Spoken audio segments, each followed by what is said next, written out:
A imate prvič fanta ali pa punco in ste že nekaj časa skupaj? A ste staršem že sploh povedali? Po eni strani vam je čist fajn, da o tem čist nič ne vejo, po drugi strani pa jim tudi nočete lagati.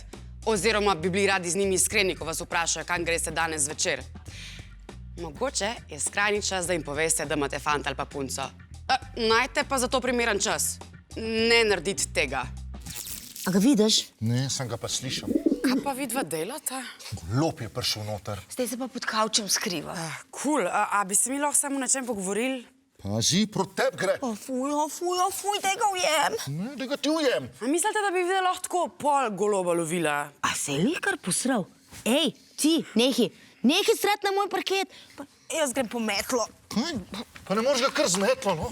Oči, jaz bi vam res morala nekaj povedati. Mojca, ne pohit. Čuden me gleda. Evo, sralko zdaj už pa ti videl. Na, Kaj? Ne bom ga jaz, ti ga daj. sam nežno ga kmet pomakaj, jaz ga bom po loncu jela. A bi me videla lahko samo mal poslušala? Te bod pripravljena. Rada bi vam samo... Daj pohit. Niki me preganat. Jaz imam fanta! Kaj? Od kdaj? Po vsej verjetnosti se bo po vašem priznanju usul plaz vprašanj. Bodite potrpežljivi.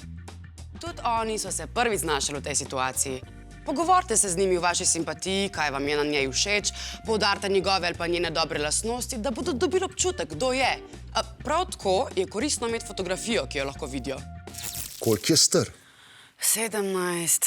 17. Eli, on je prestar. Mami, 2 leti je starejši od mene. Kdo so njegovi starši? Ja, ne vem. Kako ne veš?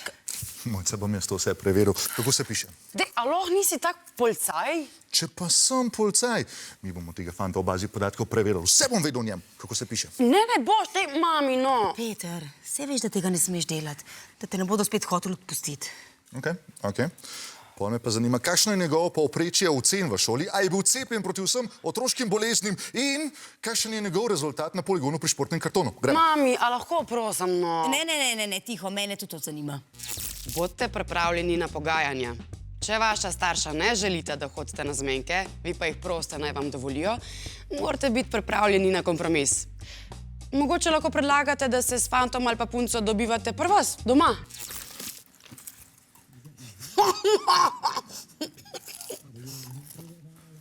So dobre kakice, a? Ja?